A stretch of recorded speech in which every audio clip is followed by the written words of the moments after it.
JJ के season 3 episode 1 आ चुका है। शिबुया, एक शहर जो कभी रोशनी, आवाज और जिंदगी से भरा था, आज सिर्फ खामोशी, तबाही और मौत की बदबू से घिरा हुआ है। हर गली में टूटे हुए बिल्डिंग्स, हर मोड़ पर भटके कर्स स्पिरिट्स, और इन सब के बीच दुनिया का सबसे powerful sorcerer Gojo Satoru sealed है और पर्दे के पीछे से सब कुछ कंट्रोल कर रहा है एक ऐसा दिमाग जो 1000 साल से जिंदा है। 1000 साल पुरानी सोच, केंजाकू। हाँ, एक ऐसा सॉर्सरर जो 1000 साल से जिंदा है। बॉडी बदलता रहा, नाम बदलता रहा, लेकिन एक चीज नहीं बदली, उसका प्लान।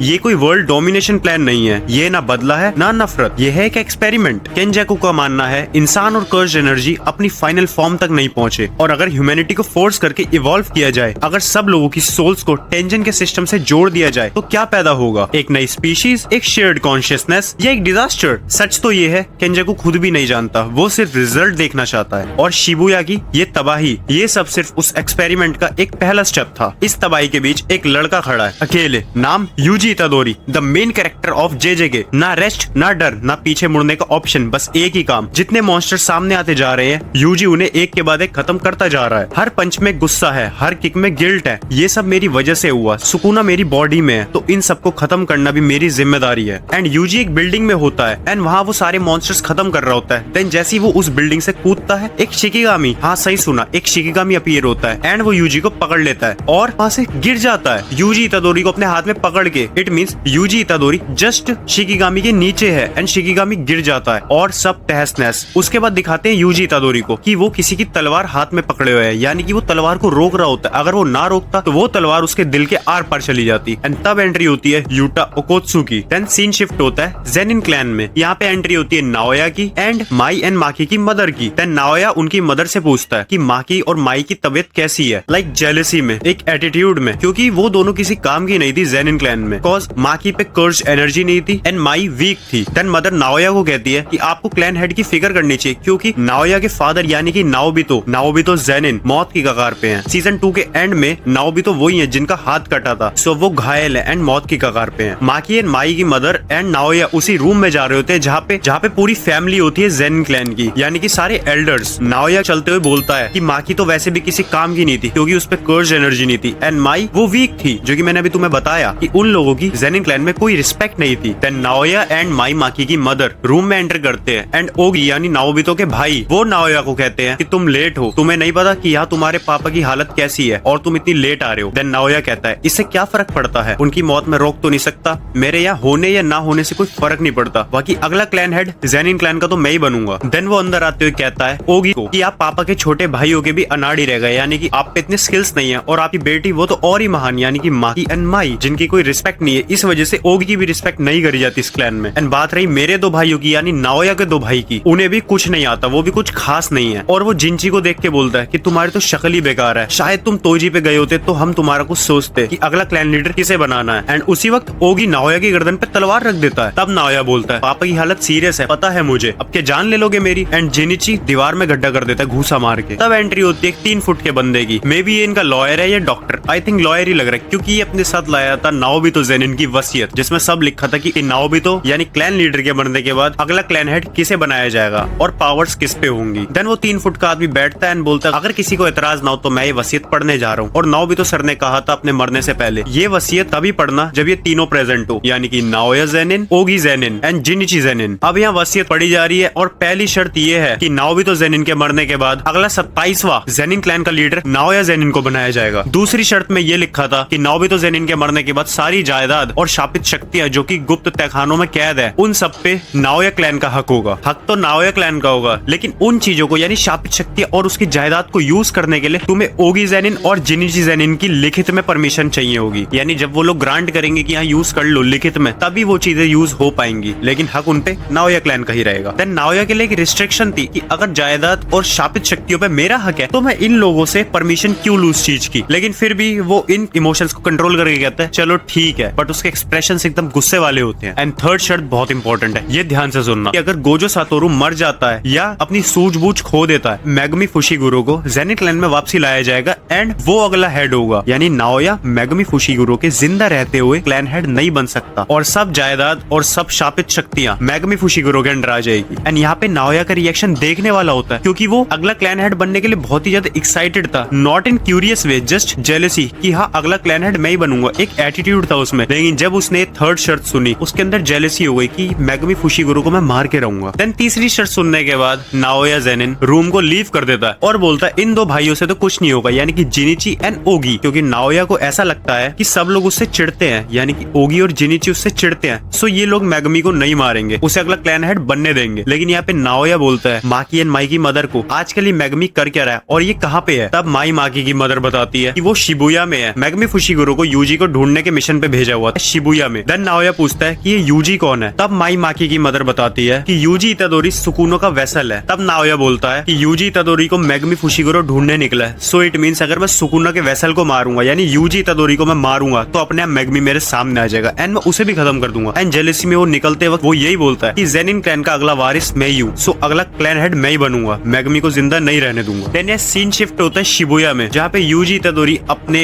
पास्ट को लेकर रिग्रेट कर रहा होता है कि सुकुना उसके अंदर है एंड सुकुना ने सब तबाह कर दिया, यानी कि मैंने सब तबाह कर दिया। सो उसकी आंखों के आगे यही सब चीजें चल रही होती है कि नोबारा कैसे मरी एंड ननामी सर कैसे मरे और उसके बाकी साथी कैसे घायल हुए, ये सब जस्ट किसकी वजह से हुआ, सुकुना की वजह से। वो इन सब चीजों का ब्लेम अपने ऊपर ले लेता है, एक्चुअली यूजी का नेचर ही ऐसा है। देन एंट्री होती है चोसो की। चोसो बोलता है क्या हुआ, तुम इतनी टेंशन क्यों ले रहे हो, वो सब तुम्हारी वजह से नहीं हुआ। वो जस्ट उसे मोटिवेशन देता है और पूछता है अब तुम्हारे घाव कैसे हैं। तब यूजी बताता है कि जहाँ जब ब्लैक फ्लैश लगी थी जस्ट वहीं दर्द हो रहा है एंड वागी मैं रिकवर कर रहा हूँ। एंड चोसो बोलता है अगर तुम्हें जुजुत्सु हाई जाना है तो तुम जा सकते हो, मेरे को शोसो एंड वाकी मेरे भाइयों की अस्थियां लेने जाना पड़ेगा। तब यूजी बोलता है बात वापस जाने की नहीं है, वो एक्चुअल में रिग्रेट कर रहा था। वो कहता है मेरे हाथों इतने लोग मारे गए जो मेरे अंदर सुकूना है एंड उसके दिमाग में मेगमी की बात चल रही होती कि जिसे आज तुम इतना बचा रहे हो वो कल को किसी और की जान ले तब तुम क्या करोगे। देन यूजी चोसो से सवाल करता है कि मैंने तुम्हारे भाइयों को भी मारा तब भी तुमने मेरा साथ दिया। देन चोसो बोलता है कि वो जस्ट एक इंसिडेंट था, वो तुम्हारी गलती नहीं थी, अगर मेरे भाई होते मेरे बदले वो भी यही करते। देन यूजी कहता है अच्छा अगर ये बात है तो चलो फिर मेरे साथ चलो, यहाँ पे शिबुया में जितनी भी शापित आत्माएं हैं इनकी तादाद कम करते हैं। देन ये लोग निकल पड़ते हैं इन सबको मारने एंड एक एक करके यूजी इतादोरी एंड चोसो इन सबको मार रहे होते हैं एंड इन लोगों का एक प्लान होता है कि एक साथ बहुत सारी आत्माओं को हमें खत्म करना है। सो इनका प्लान मैं अभी एक्सप्लेन करता हूँ तुम्हें। यूजी इतादोरी अपनी तरफ सारी शापित आत्माएं अट्रैक्ट करता है एंड उन्हें अपने पीछे भगाता है एंड मार भी रहा होता है, कईयों को एक के बाद एक खत्म कर रहा होता है। देन यूजी इतादोरी के पीछे बहुत सारी शापित आत्माएं पीछे पड़ जाती है एंड वो स्पीड में भाग रहा होता है एंड वो घुसता है एक टनल में वो भागता हो जाता है, एंड में अंधेरा होता है बहुत ज्यादा। तब एक रेड लेजर निकलती है एंड वो सारी शापित आत्माओं को मार देती है। वो होता है चोसो। चोसो पे कन्वर्जेंस और ब्लड मैनिपुलेशन टेक्निक है, यानी ये खून को प्रेशराइज्ड करके उसकी एक लेजर मारता है जस्ट लाइक बुलेट, उस ब्लड के प्रेशर को शूट करता है, जितना ज्यादा प्रेशर उतना बढ़िया रिजल्ट। सो इस टेक्निक से वो सब शापित आत्मा को खत्म कर देता है जो यूजी के पीछे पड़ी होती है। देन उसी टाइम चोसो के पीछे से एक शापित आत्मा चोसो पे अटैक करने वाली होती है एंड यूजी उसे एक मुक्का मार के गिरा देता है, अपना हैवी अटैक मारता है एंड उस आत्मा को खत्म कर देता है। एंड चोसो उसकी शक्ति से बहुत हैरान होता है, यानी कि जब ये मेरे से लड़ रहा था ये अपनी फुल फॉर्म में नहीं था, लेकिन इस वक्त ये पूरा मोटिवेटेड है एंड ये पूरी फुल फॉर्म में है। देन चोसो यूजी की तारीफ करते हुए उसे मोटिवेट करता है और ज्यादा, कि कहता है बहुत बढ़िया, तुमने बहुत अच्छा करा। तब एंट्री होती है नाओया की। वो कहता है मेगमी फुशिगुरो तो यहाँ पे दिख ही नहीं रहा, या फिर मैं ही जल्दी आ गया। तब यूजी कहता है तुम हो कौन। तब वो बताता है मैं तो मेगमी को ढूंढ रहा हूँ और कहता है तुम दोनों भागोगे तो नहीं ना।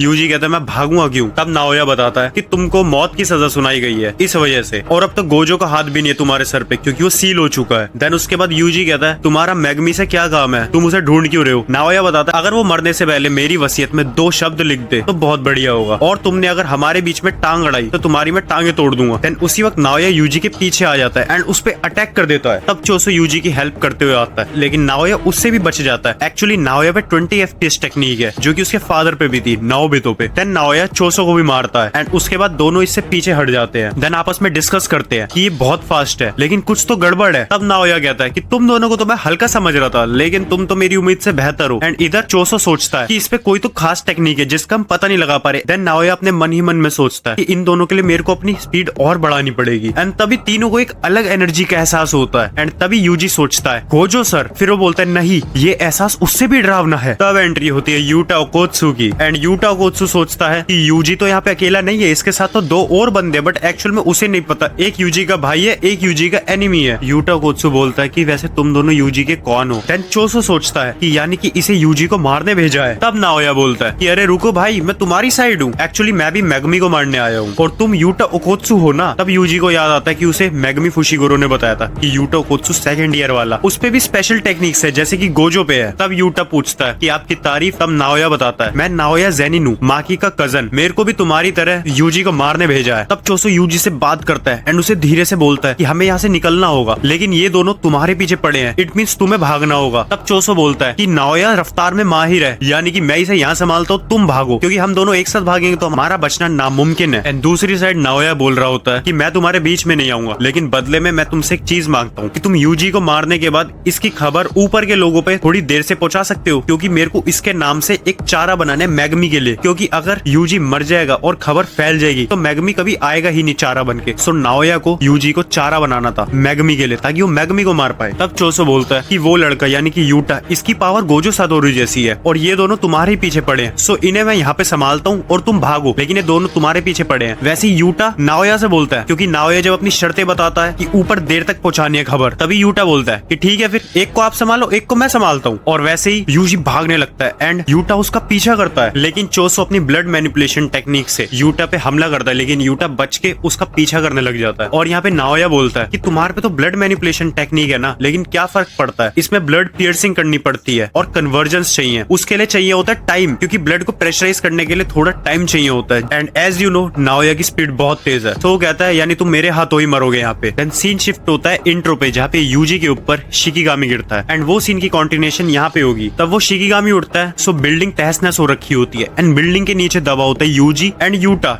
यूटा अपनी तलवार हाथ में पकड़े हुए यूजी के आर पार करने वाला होता है, लेकिन यूजी उसी टाइम तलवार को पकड़ लेता है। यूटा और यूजी की लड़ाई के वक्त अपनी तलवार से यूटा प्रॉपर अपनी फॉर्म में हमला करता है यूजी पे, लेकिन यूजी हर वार से बच निकलता है, लेकिन उस पे सिर्फ एक स्क्रैच आता है जो कि उसकी तलवार से होता है। यूटा कहता है मैंने इतनी तेज हमला करा, इसे कुछ तो लगा होगा ना, एंड वही वो स्क्रैच होता है जो यूटा यूजी के फेस पे मार देता है। तब यूटा कहता है मैं जैसा दिखता हूँ वैसा हूँ नहीं। तब यूजी सोचता है कि ये एक्चुअल में कमजोर है, लेकिन ये अपनी शापित शक्ति से अपनी कमजोरी छुपा रहा है, इस पे गोजो सर के मुकाबले बहुत ज्यादा शापित एनर्जी है। तब यूटा बताता है कि मेरे पे एनर्जी तो बहुत ज्यादा है गोजो सर के मुकाबले, लेकिन गोजो सर पे 6 आई टेक्निक है, यानी कि उनका जो वार होता है वो खाली नहीं जाता उस टेक्निक में। एंड आगे वो और इलेबोरेट करके बताता है कि मेरी शापित ऊर्जा खत्म हो सकती है, लेकिन गोजो सर की कभी नहीं हो सकती। देन इन दोनों की लड़ाई के वक्त यूटा में और यूटा की तलवार में दोनों में शापित एनर्जी बढ़ती जाती है एंड ये देख के यूजी हैरान हो जाता है। एंड तब यूजी को अपना पास्ट याद आता है, उन सबके सैक्रिफाइसेस जैसे कि तोदो, ननामी सर, नोबारा, एंड वो कहता है माफ करना लेकिन मैं अभी नहीं मर सकता। एंड वो ओकोत्सु के हाथ में तलवार देख के वो खुद भी एक कार में से खंजर उठा लेता है, लेकिन उसको गोजो सर की बात याद आती है कि कुछ नमूने ऐसे होते हैं जो कि ट्रेनिंग में सारा टाइम हथियार पे वेस्ट कर देते हैं और उस बीच वो अपनी शापित एनर्जी का यूज करना भूल जाते हैं, सो हमें हथियार पे इतना भी डिपेंड नहीं होना। एंड तभी यूजी अपने खंजर से योटा ओकोत्सु पे हमला कर देता है एंड योटा ओकोत्सु की तलवार टूट जाती है एंड वो कहता है तो आखिर गोजो सर का स्टूडेंट इतनी जल्दी हार नहीं मानेगा। और तभी यूजी कहता है अब ये निहत्ता है, अब मैं इस पे अटैक कर सकता हूँ। एंड जैसे वो अटैक करने भागता है योटा ओकोत्सु का शिकिगामी यूजी को पकड़ लेता है और यूजी कहता है कि मैं हिल क्यों नहीं पा रहा अपनी जगह से। तब उसे रियलाइज होता है वो शिकिगामी था जो एक्चुअल में उसके ऊपर गिरा था एंड वो बहुत बड़ा होता है। तब यूटा उसके पास आता है एंड अपनी आधी तलवार से, टूटी तलवार से उसके दिल के आर पार अपनी तलवार घुसा देता है। एंड एपिसोड 1 यही खत्म होता है यूजी इतादोरी की मौत से। अब देखते हैं एपिसोड 2 में क्या होता है। एपिसोड 2 की शुरुआत होती है चोसो और नाओया की फाइट से। यहाँ पे नाओया बहुत रफ्तार से चोसो को मार रहा होता है, चोसो पे बहुत भारी पड़ता है। चोसो उस वक्त सोचता है यहाँ पे मैं अपनी कन्वर्जेंस टेक्निक यूज बिल्कुल नहीं कर सकता, क्योंकि इतना फास्ट है कि मेरे को कन्वर्जेंस टेक्निक का यूज करने ही नहीं दे रहा, क्योंकि कन्वर्जेंस टेक्निक में एक्चुअली हमें ब्लड को प्रेशराइज करना होता है, जिसके लिए हमें वक्त लगता है एंड वक्त वो दे ही नहीं रहा। एंड चोसो यहाँ पे और एक बात सोचता है, कहता है अभी तो ये अपनी फुल फॉर्म में नहीं आया, ये मेरे पे अभी से इतना भारी पड़ रहा है। तब ये दोनों थोड़ी देर का रेस्ट लेते हैं एंड एक दूसरे के सामने खड़े होते हैं। नाओया बोलता है तुम तो बड़े ढीठ हो यार, आखिर तुम हो कौन? तब चोसो बोलता है मैं एक बड़ा भाई हूँ 9 भाई बहनों का। उस वक्त नाओया बोलता है ये कैसे जवाब हुआ? एंड उसी वक्त चोसो अपनी फ्लोइंग रेड स्केल टेक्निक को यूज में लाता है। इस टेक्निक में जो सारी कर्ज एनर्जी होती है वो आंखों में आ जाती है एंड हमारे रिफ्लेक्सेस बढ़ जाते हैं, यानी वो उसकी स्पीड को जज कर पाएगा एंड उसके अटैक्स को भी। तब फाइट होती है स्लो मो में। बेसिकली स्लो मो नहीं होता है, यहाँ पे चोसो नाओया की सारी मूवमेंट्स को देख पाता है एंड उन्हें जज कर पाता है। तभी नाओया उस पर अटैक कर देता है और चोसो डिफेंड करता है एंड चोसो पंच मारता है, लेकिन नाओया बच जाता है। एंड नाओया को तब रियलाइज होता है कि flowing red scale technique use कर रहा है एंड नाओया बोलता है कि अच्छा ये अपनी सारी ताकतों को मांसपेशियों में लाके अपने रिफ्लेक्सेस बढ़ा लेता है आंखों के, जिससे ये मेरी हर मूवमेंट को देख पाए। But at the end Naoya Choso से ज्यादा फास्ट है एंड वो आगे के आउटकम्स देख के ही अटैक करता है, सो वो उसको एक खंजर से मार देता है एंड चोसो का खून बहने लगता है और वो बोलता है कि देखता हूँ अब तुम कैसे जिंदा रह पाते हो, तुम्हारा इतना ब्लड बह चुका है और मैंने सुना है कि ब्लड मैनिपुलेशन टेक्निक वाले अपने खून को इजीली कंट्रोल कर पाते हैं। एंड तब इन दोनों की आपस में बातचीत होती है एंड ये अपने भाइयों की बात कर रहे होते हैं और चोसो पूछता है आखिर तुम अपने भाइयों से इतनी नफरत क्यों करते हो? तब नाओया बताता है कि जब बड़े भाई छोटे भाई से निकम्मे हो तो यही होता है, वो खुद तो हथियार लेके घूमते और बुराई करते तोजी की। तब चोसो बोलता है कि बड़ा भाई कैसा भी हो वो छोटे भाई को काबिल बनाता है, क्योंकि वो जिस चीज का एक्सपीरियंस करता है वही अपना एक्सपीरियंस छोटे भाई के आगे जिक्र करके उसे परफेक्ट बनाता है। देन चोसो बोलता है कि तुम पूछ रहे थे ना तुम इतने ताकतवर कैसे हो। तब नाओया को रियलाइज होता है एंड वो भागने लगता है। रियलाइज उसे किस बात का होता है अभी आगे बताता हूँ। कि चोसो पे ब्लड मैनिपुलेशन टेक्निक है, यानी कि ये अपने खून का पूरा बवंडर ले आता है जो कि टनल में फैल रहा होता है एंड नाओया उससे भाग रहा होता है और उसे यही रियलाइज होता है कि ब्लड मैनिपुलेशन टेक्निक वालों के खून बहने से कुछ नहीं होता अनटिल एंड अनलेस उनकी शापित आत्मा नहीं खत्म होती। यानी कि चोसो को मारने के लिए उसकी शापित आत्मा खत्म करनी पड़ेगी, नॉट उसका खून। खून की तो वो बाढ़ ले आया पूरी एंड नाओया उससे बच के भाग ही रहा होता है। लेकिन एक टाइम पे आगे नाओया के पैर खून में जम जाते हैं, क्योंकि ये टेक्निक चोसो की होती है। और नाओया के पैर जमने के बाद नाओया सोचता है कि इन छोटी मोटी टेक्निकों से मेरे पे कोई फर्क नहीं पड़ना चाहिए एंड चोसो उसके सामने खड़ा होता है। वो कन्वर्जेंस यूज करने वाला होता है, वो एक्चुअली ब्लड को प्रेशराइज कर रहा होता है कि वो शूट कर सके। तब नाओया बोलता है कि मेरी टेक्निक फ्यूचर में जाके 24 फ्रेम पर सेकंड वाली की हुई हरकतों पे काम करती है। एंड यहाँ पे जैसे ही नाओया अटैक करने वाला होता है, नाओया रियलाइज करता है कि ये मेरे पे अटैक क्यों नहीं कर रहा कन्वर्जेंस टेक्निक का। एंड चोसो अपना फाइनल अटैक करता है, अपना ओरिजिनल अटैक, अपनी ओरिजिनल टेक्निक यूज करता है जो कि वो 150 सालों से बना रहा था। एंड वो टेक्निक इतनी भारी पड़ती है नाओया पे, नाओया घायल होकर जमीन पे गिर जाता है। तब चोसो उसके पास आके बोलता है कि मेरे को समझ नहीं आता कोई अपने बड़े भाइयों से इतनी नफरत कैसे कर सकता है। एंड तभी पीछे से यूटा कोत्सु आता है एंड वो एक मुक्का मार के चोसो को साइड में गिरा देता है और वो लाश लेके आता है यूजी इतादोरी की। तब यूटा कोत्सु नाओया को कहता है कि आप तो घायल हो गए। तब नाओया बोलता है कि मेरे को कमजोर मत समझना एंड तभी वो खून की उल्टियां करता है, क्योंकि चोसो का ब्लड उसके शरीर पे जहर का काम करता है। नाओया का खून चोसो के खून से लड़ रहा होता है ताकि उसकी बॉडी में पूरा जहर ना फैले एंड वो मर ना जाए। तब यूटा बोलता है कि मैं अपनी रिवर्स कर्स टेक्निक से तुम्हें ठीक कर सकता हूँ, मेरी आरसीटी किसी को भी हील कर सकती है, लेकिन बदले में आपको ये ऊपर खबर पहुंचानी होगी कि यूजी इतादोरी की मौत हो चुकी है। एंड सीन शिफ्ट होता है गुफा के अंदर, जहाँ पे यूजी एंड यूटा एक साथ होते हैं, लेकिन यूजी बेहोश पड़ा होता है एंड तभी उसे होश आता है एंड वो यूटा की शक्ल देखता है। यूटा उसे देख के हंसने लग जाता है। तब यूटा रिवील करता है कि गोजो सर मेरे पे सितंबर के टाइम पे आए थे एंड उन्होंने कहा था कि ऐसा लग रहा है कुछ तो बुरा होने वाला है, इसलिए फर्स्ट एंड सेकंड ईयर के स्टूडेंट्स का ध्यान रखना, खासकर यूजी इतादोरी, क्योंकि वो सुकुना का वेसल है। एंड तभी यूटा कोत्सु ये सब नाटक रचाता है ताकि सबको लगे यूजी इतादोरी मर चुका है। इवन उसने नाओया को भी ये विश्वास दिला दिया कि यूजी इतादोरी मर चुका है। एंड यूजी सवाल पूछता है कि आखिर मैं जिंदा कैसे हूँ। तब यूटा बताता है जब मैंने तुम्हारे दिल के आर पार तलवार घुसा दी थी, फिर उसी के बाद मैंने अपनी आरसीटी से तुम्हें ठीक कर दिया, यानी कि रिवर्स कर्स टेक्निक, उससे मैं किसी भी चीज को हील कर सकता हूँ। इवन तुम्हारा जो दिल धड़कना बंद हो गया था वो भी मैंने दोबारा शुरू कर दिया एंड इसी वजह से तुम जिंदा हो। एंड मुझे तुम्हें कुछ पल के लिए इस वजह से मारना पड़ा क्योंकि हेडक्वार्टर्स में मेरे को शपथ दिलवाई गई थी कि यूजी इतादोरी को तुम्हें मारना होगा। एंड यूजी बोलते लेकिन तुम मेरे को बचा क्यों रहे हो। तब यूटा दोबारा वही बात रिपीट करता है कि जिन लोगों ने तुम्हारी सेफ्टी मांगी है मेरे से, उन लोगों की मैं बहुत इज्जत करता हूँ, यानी कि वो है गोजो सातोरू। एंड यहाँ पे एंट्री होती है मैगमी फुशिगुरो की। वो कहता है यूजी को तुम यहाँ क्या कर रहे हो, हमें अभी जुजुत्सु हाई जाना होगा। इन सब चीजों के बाद वहाँ की शील्ड कमजोर हो रखी है एंड यही सही मौका होगा कि हम वहाँ चले जाएं। एंड वहाँ जाते हम माँ की सीनियर से मिलेंगे, क्योंकि और सब लोग चाहते हैं कि यूजी मर जाए। तब यूजी बोलता है कि तुम तो ऐसे बिहेव कर रहे हो जैसे कुछ हुआ ना हो, क्योंकि यूजी एक्चुअल में अभी भी अपने पास्ट में है, अपने पास्ट से वो मूव ऑन नहीं हुआ। उसको अभी भी वो चीजें हिट कर रही है कि सुकुना ने उसकी बॉडी पे काबू पाके कैसे हजारों लोगों को, हजारों लाखों लोगों को मार दिया। एंड यूजी रिग्रेट कर ही रहा होता है। तभी मैगमी उसे मोटिवेट करता है एंड उसे बहुत सी चीजें बताता है कि तुम शुरुआत करो मेरे को बचाने से, एंड में तुम सबको बचा ही लोगे। तुम ऐसा मत सोचो कि तुमने मारा है, तुम्हारी भी गलती नहीं थी। एंड वो कहता है हमें जुजुत्सु हाई जाना ही होगा क्योंकि सुमिकी यानी कि मैगमी की बहन केंजाकू की चपेट में है। एंड बोलता है केंजाकू ने जिन जिन लोगों को ये कर्ज टेक्निक दी थी उन सब के बीच एक गेम शुरू हो गया, द कलिंग गेम। एंड इसी गेम ने सुमिकी को भी अपनी चपेट में ले लिया है। सो वो उससे रिक्वेस्ट करता है कि मान जाओ, चलो जुजुत्सु हाई, हमें बचाना होगा सुमिकी को और बाकी सब लोगों को जो जो केंजाकू की चपेट में है। एंड मैगमी के इतने रिक्वेस्ट करने के बाद यूजी मान जाता है एंड वो कहता है कि सुकुना मेरी बॉडी का इस्तेमाल करके एंड मैगमी फुशिगुरो का यूज करके कुछ बड़ी साजिश रच रहा है। एंड वो यूटा को कहता है कि मेरे को 10 उंगलियां एक साथ खिला दी गई थी सुकुना की, सो तभी वो मेरे पे कंट्रोल ले पाया था और अब मेरे अंदर है 15 उंगलियां एंड 5 उंगलियां भी बची है, यानी अगर मैं 5 उंगलियां भी एक साथ खा लूं तब भी सुकुना मेरे पे कंट्रोल नहीं कर पाएगा। एंड अगर कंट्रोल कर भी लिया तो यूटा कोत्सु तुम मेरे को बिना सोचे समझे मार देना, बिना हेजिटेट हुए। एंड यूजी मैगमी से पूछता है बताओ मेरे को अब क्या करना होगा। अब मैगमी बताता है सबसे पहले हम जुजुत्सु हाई जाएंगे एंड वहां जाके माकी से मिलेंगे और हमें ये भी ढूंढना होगा कि प्रिजन रियलम को कैसे खोलना है। प्रिजन रियलम वही चीज है जिसमें गोजो सातोरू सील्ड है। एंड तीसरी चीज नोरितोशी कामो का मकसद और प्लान हमें पता करना है कि वो आगे क्या करने वाला है और हमें वहां जाके टेनगन सर से मिलना होगा क्योंकि कलिंग गेम जुजुत्सु हाई का सबसे बड़ा अटैक है। सो इन सब के जवाब टेनगन सर पे ही मिलेंगे। सो हमें उनसे मिलने जुजुत्सु हाई जाना होगा। तब ये लोग प्लान करते हैं कि टेनगन सर से मिलेंगे कैसे, क्योंकि वहाँ पे 1000 ऐसे दरवाजे जो हर सेकंड अपनी जगह बदलते रहते हैं और उनमें से एक ही ऐसा दरवाजा है जो कि टेनगन सर के आगे खुलता है। लेकिन यूजी कहता है इन सबसे पहले मेरे को एक चीज बताओ, नोबारा के साथ क्या हुआ। मैगमी कुछ बोल नहीं पाता। यूजी समझ जाता है एंड वो फिर से रिग्रेट करने लगता है, लेकिन तभी चोसो आ जाता है। वो छुपा हुआ इन सब की बातें सुन रहा होता है, लेकिन ये बात यूटा एंड यूजी को पता थी, लेकिन मैगमी को नहीं पता था कि चोसो यही गई है। एंड चोसो बोलता है कि मेरे पे एक टेक्निक है जिससे हम टेनगन सर के पास जा सकते हैं, कि उन्हीं गेट में मेरे भी भाइयों को कैद कर रखा है। अगर मैं सही गेट के आसपास गया तो मेरे को कर्ज एनर्जी महसूस होगी एंड हम उसी गेट में घुस जाएंगे एंड हम टेनगन सर से मिल पाएंगे। देन ये लोग पहुंचते जुजुत्सु हाई, जहाँ पे माँ की सीनियर होती है। वहाँ पे यूटा माँ की सीनियर को देख के हैरान हो जाता है एंड पूछता है अब आप ठीक हो? तब माँ की सीनियर कहती है हाँ मैं ठीक हूँ। एंड वो सब फिर प्लान बनाते हैं टेनगन सर का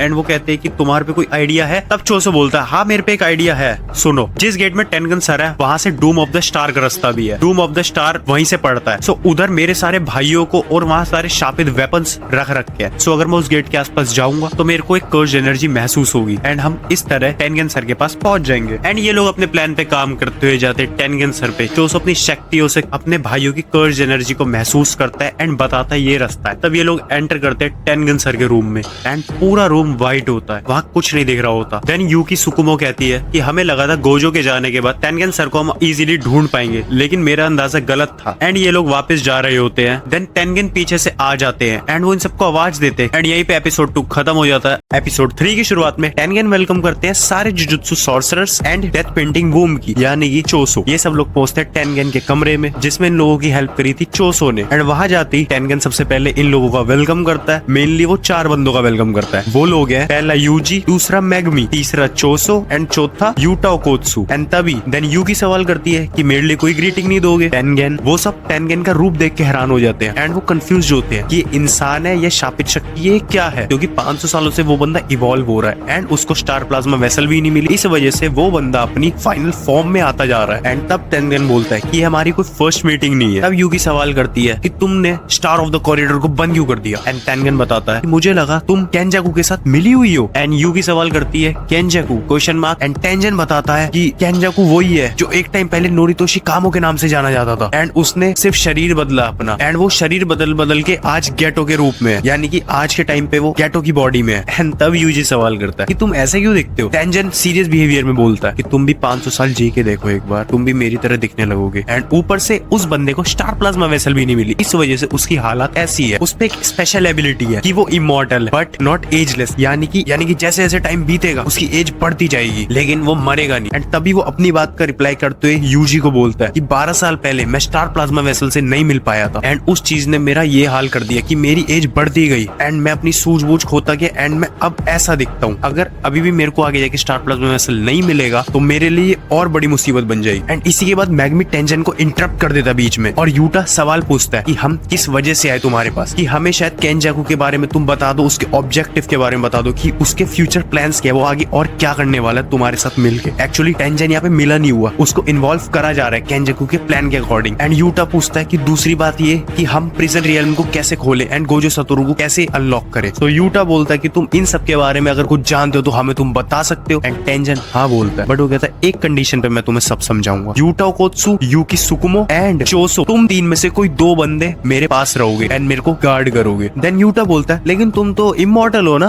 है ना, तो तुम्हें गार्ड्स की क्यों जरूरत है? एंड माकी बोलती है कि तुम्हें ये डर है कि तुम्हें सील कर लिया जाएगा, इस वजह से तुम गार्ड्स रख रहे हो। देन यूकी बोलती है ठीक है लेकिन तुम हमें ये बताओ कि तुम्हें गार्ड्स क्यों चाहिए एंड कब तक के लिए चाहिए। देन टेंजन कहता है ठीक है चलो मैं तुम्हें एक्सप्लेन करता हूँ। सबसे पहले शुरुआत करते हैं केंजाकू के मोटिव से एंड ये सारी एक्सप्लेनेशन ध्यान से सुनना बहुत इंपॉर्टेंट है। टेंजन बताता है केंजाकू का मेन गोल क्या है। केंजाकू दुनिया पे रूल नहीं करना चाहता, ना ही वो सिर्फ डिस्ट्रक्शन चाहता है। उसका रियल मोटिव है इंसान और कर्ज एनर्जी को मिला के एक नई एग्जिस्टेंस बनाना। वो मानता है कि ह्यूमैनिटी अपनी फाइनल फॉर्म तक नहीं पहुंची है, सो वो फोर्स इवोल्यूशन कर रहा है। अभी फोर्स इवोल्यूशन क्या है? नॉर्मली इवोल्यूशन हजारों साल लेती है लेकिन यहाँ पे इवोल्यूशन को जबरदस्ती फास्ट फॉरवर्ड करवाया जा रहा है। एंड ये वो कैसे करेगा अभी बताता हूँ। लोगों को जगाना, नॉर्मल ह्यूमंस में छुपी कर्ज पोटेंशियल को एक्टिवेट किया, अब वो भी सॉर्सरर्स की तरह कर्ज एनर्जी यूज कर सकते हैं, जैसे कि मैगमी की बहन सुमिकी। एंड उसी की तरह और भी लाखों लोग हैं जिनमें वो कर्ज एनर्जी का पोटेंशियल एक्टिवेट करता है। एंड वो शुरुआत करेगा कलिंग गेम की। इसी वजह से मैगमी फुशिगोरो अपनी बहन के लिए डर रहा था, क्योंकि अगर सुमिकी में एक बार कर्ज एनर्जी का पोटेंशियल एक्टिवेट हो गया तो उसे भी कलिंग गेम में भाग लेना पड़ेगा एंड वो इसके लिए कलिंग गेम को शुरू करेगा। तरह से लोगों का बैटल रॉयल। क्यों एक्सट्रीम फियर? पर ऐसा क्यों? क्योंकि जब लोग इस बैटल में उतरेंगे तो उनमें डर पैदा होगा एंड डर पैदा होने से उनमें कर्ज एनर्जी पैदा होगी। एंड तुम्हें मैंने बताया कर्ज एनर्जी पैदा होने से उसने एक्टिवेट तो कर दिया एंड वो अब उनकी फाइनल फॉर्म तक ले जाएगा कि जब तक तुम अपनी कर्ज एनर्जी को मैक्स तक कर लो, एंड वो किस चीज से होगा, डर से। देन उसके बाद टेंजन के साथ मर्जर, फाइनल स्टेप, एंड तभी मैगमी टेंजन से सवाल करता है कि वो ये सब इतना बड़ा प्लान क्यों रचा रहा है, उस पे तो आइडल ट्रांसफिगरेशन टेक्निक है, सो वो सब लोगों को सॉर्सरर्स या कर्स स्पिरिट में कन्वर्ट करके क्यों नहीं कर सकता ये चीज। देन टेंजन बताता है कि वो कर सकता है लेकिन उस पे इतनी कर्स एनर्जी नहीं है, इस वजह से वो ये लंबा रास्ता चुन रहा है, क्योंकि हर एक बंदे का आइडल ट्रांसफिगरेशन इम्पॉसिबल है, ये चीज बहुत इनएफिशिएंट है, इस वजह से वो ये सब प्लान कर रहा है कलिंग गेम का। एंड तभी मैगमी सवाल करता है कि तुम तो सिर्फ स्टार प्लाज्मा वेसल से ही मिल सकते हो ना, तो और लोग कैसे तुमसे मिल सकते हैं। वही टेंजन ने पहले बताया कि ये फोर्स इवोल्यूशन है, वो फोर्स कर रहा है इस चीज को कि टेंजन एंड नॉर्मल ह्यूमंस मिल सके। टेंजन मैगमी का रिप्लाई करता है कि हाँ, पहले हो सकता था कि स्टार प्लाज्मा वेसल और मैं मिल सकते थे, लेकिन आज से 12 साल पहले स्टार प्लाज्मा वेसल को मार दिया गया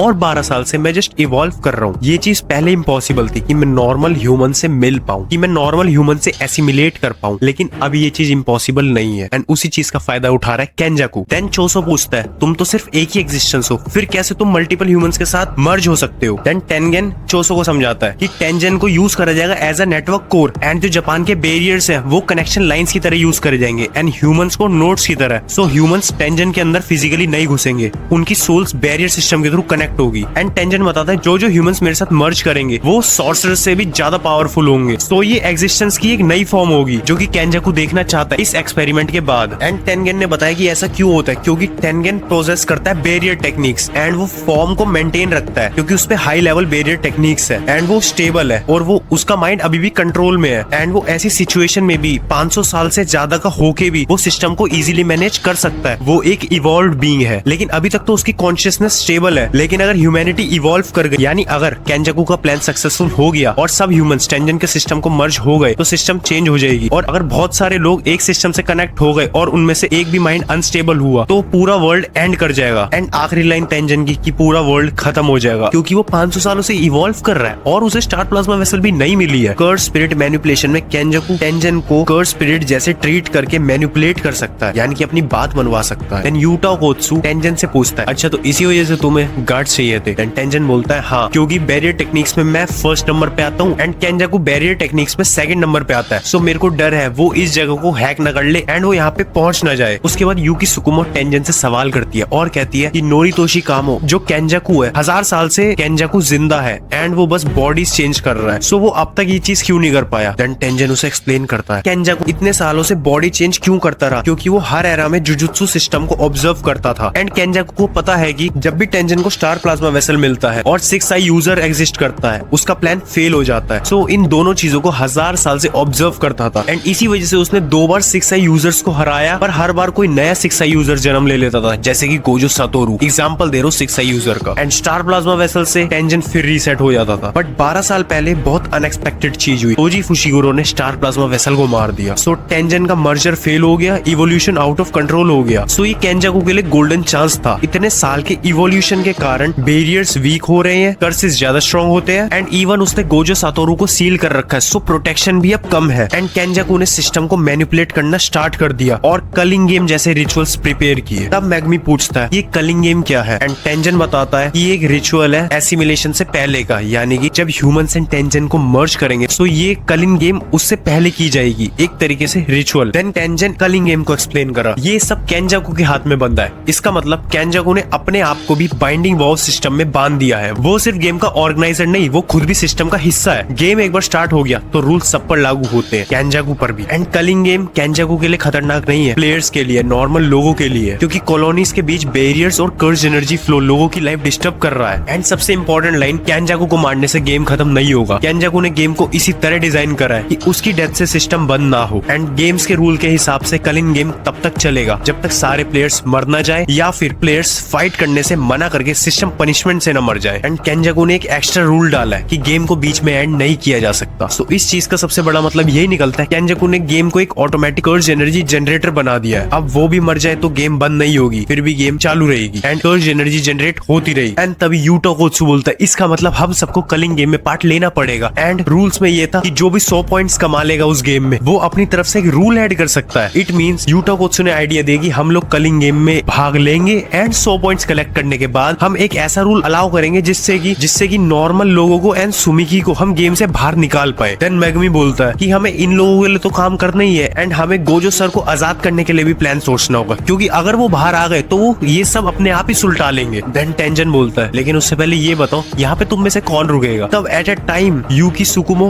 एंड चोसो एग्री करते हैं कि हम दोनों रुकेंगे, और मैगमी एंड यूजी हैरान हो जाते हैं। देन यूकी बोलती है कि वो सब ठीक है लेकिन अभी मुझे टेंजन से कुछ और सवाल करने हैं। एंड टेंजन सबसे पहले इन लोगों को बोलते थैंक यू मेरे साथ रुकने के लिए, एंड वो उसी वक्त प्रिजन रियलम का बैक गेट निकालता है। वो कहता है कि ये प्रिजन रियलम का बैक है, तो हमें गोजो सातोरू को फ्री करने के लिए इसकी भी जरूरत पड़ेगी, यानी हमें इस बैक गेट को भी अनलॉक करना पड़ेगा। देन यूजी पूछता है it means backdoor gate, and even Yuki Tsukumo को भी नहीं पता होता। वो भी बोलती है ये मेरे लिए नई चीज है, मैंने पहली बार सुना इस चीज का। देन टेंजन बताता है ये जो बैक प्रिजन रियलम है ये भी फ्रंट की तरह ही है। टेंजन बताता है कि गोजो सातोरू प्रिजन रियलम के साथ साथ इस बैक प्रिजन रियलम में भी सील्ड है। देन यूजी कहता है अगर हम इसको ओपन कर दे यानी कि हम गोजो सातोरू को फ्री कर देंगे। देन टेंजन बोलता है इतना आसान नहीं होगा, बैक प्रिजन रियलम को भी वही बंदा फ्री कर सकता है जिसपे फ्रंट प्रिजन रियलम की अथॉरिटी हो, यानी कि केंजाकू। देन यूजी पूछता तो हम कैसे करेंगे। देन टेंजन बताता है कि हम इसको फोर्सली ओपन कर सकते हैं, हमें इन्वर्टेड स्फीयर ऑफ हेवन चाहिए होगा इसके लिए। ये एक कर्स टूल है, जिस भी कर्स टेक्निक को ये स्फीयर टच करता है वो तुरंत कैंसिल हो जाती है। एंड दूसरा तरीका टेंजन बताता है black rope. Black rope basically technique को डिस्टर्ब कर देती है। देन टेंजन बताता है कि ये दोनों ही टूल्स,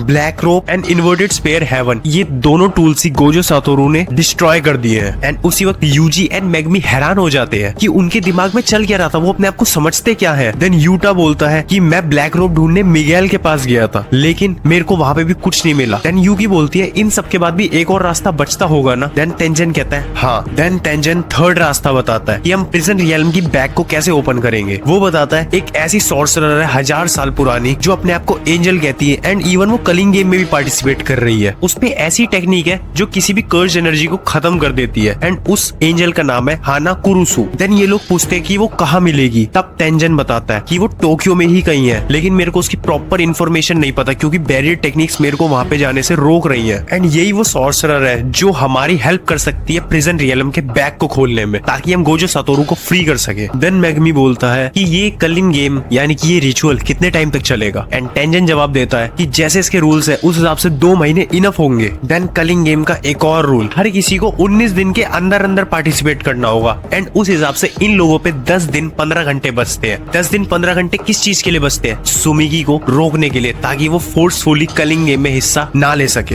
एंड मैगमी ने सवाल किया टेंजन से कि तुमने बताया था कि जो बंदा पार्टिसिपेट नहीं करेगा यानी वो मर जाएगा। देन टेंजन बोलता है हाँ, और जो सॉर्सरर्स होंगे वो अपनी शक्तियां खो देंगे और नॉर्मल लोग वो मर जाएंगे, यानी हर किसी को यहाँ पे फोर्सफुली पार्टिसिपेट करना पड़ेगा। देन फुशिगिरो टेंजन से पूछता है कि तुम्हें गेम मास्टर के बारे में पता है, कलिंग गेम का गेम मास्टर कौन है। देन टेंजन बताता है कि गेम मास्टर का तो एग्जैक्ट पता नहीं, लेकिन हर प्लेयर को एक शिकिगामी दिया जाता है, उस शिकिगामी का नाम है कोगाने, एंड कोगाने जस्ट गेम का इंटरफेस है। इस गेम का एक्चुअल में कोई लीडर है ही नहीं, कोई क्रिएटर है ही नहीं, क्योंकि अगर क्रिएटर को मार दिया जाएगा तो गेम इजीली खत्म हो जाएगी। बट गेम एक सेल्फ ऑपरेटिंग सिस्टम में है, इवन केंजाकू भी इस गेम का एक पार्टिसिपेटिंग मेंबर है। एंड गेम का अगला रूल बताता है कि जिस भी प्लेयर के पास 100 पॉइंट्स हो जाएंगे वो अपना रूल अपनी तरफ से ऐड कर सकता है, लेकिन उसके लिए गेम मास्टर का अप्रूवल जरूरी होगा। जो नया रूल ऐड किया गया है कि गेम के कोई और पुराने रूल्स तो ब्रेक नहीं कर रहा। एंड अगला रूल, अगर कोई सॉर्सरर कोई पॉइंट अर्न नहीं करता या फिर अपने पॉइंट्स लूज कर देता है 19 दिन के अंदर, देन वो अपनी टेक्निक्स को लूज कर देगा। एंड यूजी इस बात पे मैगमी को बोलता है इसका मतलब हमें जबरदस्ती बेमन से हमें लोगों को मारना ही पड़ेगा ताकि हम लोग अपनी टेक्निक्स ना लूज करें और हम लोग पॉइंट्स अर्न कर सके। देन मैगमी बोलता है तुम टेंशन मत लो, मेरे पे कुछ आइडियाज हैं। जब टेंजन सारे रूल्स दिखा देते हैं इन सबको, तब माकी बोलती है तो ठीक है फिर अब सब सॉर्टेड आउट है, एंड अब मैं बता देती हूँ सबको अपने अपने रोल्स की उन्हें क्या क्या करना है। अब से जो हम प्लान पे काम करेंगे वो सिर्फ यही होगा कि हम कलिंग गेम में लोगों को कैसे ना मारे, हम कोशिश करें कि हम लोगों को कैसे ना मारे, एंड साथ ही साथ हम नॉर्मल लोग को उनमें पार्टिसिपेट होने से प्रिवेंट करेंगे, यानी कि रोकेंगे, कुछ ऐसे रूल्स लाएंगे और गोजो को फ्री करेंगे। सो वो एक्सप्लेन करती है कि ठीक है फिर चोसो और यूकी टेंजन सर के गार्ड्स बने रहेंगे, एंड मैं यानी माकी मैं वापसी जेनिन क्लैन में जाऊंगी और अपने कर्स टूल्स लेके आऊंगी, क्योंकि गोजो सातोरू के सील होने के बाद सारे कर्स टूल्स कामो एंड जेनिन क्लैन के अंडर चले गए हैं। लेकिन इन सब के बाद भी मैगमी फुशिगिरो जेनिन क्लैन का हेड है, सो अभी भी वो सारे टूल्स मैं फ्री में ले सकती हूँ। माकी टेंजन से बात करती है एंड बोलती है कि मुझे तुमसे कुछ बात करनी है। देन टेंजन बोलता है मुझे पता है जूजो कुमिया कहाँ है। देन यूकी टेंजन से बोलती है कि हमें इसके बाद पांडा को भी ढूंढना होगा, पांडा को ढूंढने के बाद कलिंग गेम को स्टेबलाइज करना होगा। देन वो यूटा से पूछती है कि तुम्हारा क्या प्लान है। यूटा कहता है कि मैं डायरेक्ट कॉलोनी में जाऊंगा ताकि मैं कलिंग गेम को ज्वाइन कर सकूं, एंड वो कहता है कि मैं जितनी इन्फॉर्मेशन कलेक्ट कर सकूं उतनी करूंगा सुमिकी के गेम में एंटर होने से पहले। देन वो फुशिगुरो से पूछता है कि तुम भी मेरे साथ चलोगे क्या, लेकिन फुशिगुरो कहता है नहीं। देन यूटा बोलता है कि अच्छा मेरे को दोबारा से अकेले ही लड़ना पड़ेगा सबसे, और वो कहता है कि मैं एक बात और कंफर्म कर दूं, कोई भी अपने टीम मेंबर को मत मारना पॉइंट्स के चक्कर में। देन यूजी, यूटा एंड मैगमी अपने प्लान्स डिसाइड कर लेते हैं। देन माकी बोलती है कि ठीक है तुम लोग अपने प्लान को फॉलो करो और किंजी को भी ढूंढो। देन यूजी पूछता है किंजी कौन है। तब यूटा बताता है कि वो एक 3rd ईयर स्टूडेंट है जो कि इस वक्त सस्पेंड हो रखा है जुजुत्सु हाई से। देन यूजी बोलता है कि वो स्ट्रॉन्ग है भी। तब माकी बोलती है कि फिलहाल तो हमारी टीम में कम बंदे, सो हमें ज्यादा से ज्यादा बंदों से कांटेक्ट रखना पड़ेगा एंड अपनी टीम में जोड़ना पड़ेगा ताकि हम लोग अपने प्लान को सक्सेसफुल बना सके। एंड यूटा बताता है कि वो अनप्रेडिक्टेबल है और वो मेरे से स्ट्रॉन्गर हो जाता है कब, जब वो रोल पे होता है। किंजी हगारी की टेक्निक कुछ इस तरह काम करती है, लाइक वो एक तरीके से सट्टा खेलता है एंड जब वो सट्टे में जीत जाता है, लाइक उसके उतने पॉइंट्स आ जाते हैं कुछ भी, लाइक उन्होंने डाइस रोल कर दी एंड उसका 6 आ गया, सो वो कुछ टाइम के लिए अमर हो जाता है जब तक उसकी टेक्निक चल रही है। एक तरीके से ऐसे समझ लो कि आगे एक्सप्लेन करूंगा जब किंजी हगारी आएगा। फिलहाल के लिए तुम्हें मैंने एक आइडिया दे दिया, एक ओवरव्यू दे दिया। अब कमेंट्स में को गालियां मत बकना कि तुमने बहुत गलत बताया, किंजी हगारी ऐसे नहीं करता वैसे नहीं करता। अभी मेरे को नहीं पता उसके बारे में, जितना मेरे को पता था मैंने तुम्हें आइडिया दे दिया। देन माकी बोलती है नहीं वो तुमसे स्ट्रॉन्गर तो नहीं है। देन इन सब के प्लान सॉर्टेड हो जाते हैं, हर किसी को अपना प्लान पता होता है एंड ये लोग निकल पड़ते हैं। लेकिन जो गार्ड्स होते हैं यानी कि चोसो एंड यूकी सुकुमो, ये लोग टेंजन के पास रुकते हैं टेंजन को गार्ड करने के लिए एंड बाकी लोग निकल पड़ते हैं अपने प्लान पे। देन सीन शिफ्ट होता है एक ऐसी जगह जहाँ पे